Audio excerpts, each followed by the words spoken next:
Yn yr ardal hyn yn y cymoedd, beth sy'n digwydd a wedi digwydd ers blynyddoedd, degawdau wedi digwydd yw bod nifer o bobl ifanc wrth gwrs yn mynd trwy system yr ysgolion, yn dysgu Cymraeg, ond unwaith maen nhw mas o'r ysgol ac yn enwedig ar ôl gorffen yn yr ysgol, does dim cyfleon iddyn nhw wir i siarad Cymraeg yn gymdeithasol.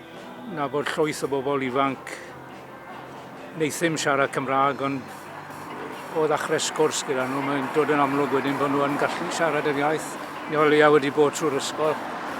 Mae angen rhoi cyfle i'r bobl ifanc yma i normaleiddio'r iaith, i wneud e'n beth naturiol i siarad yn gymdeithasol. Felly cofio ddigwyddiadau cymdeithasol sy'n mynd mlaen yn y cymoedd fel hyn, mae'n werthfawr dros ben i hybu'r iaith. I thoroughly enjoyed the Welsh music.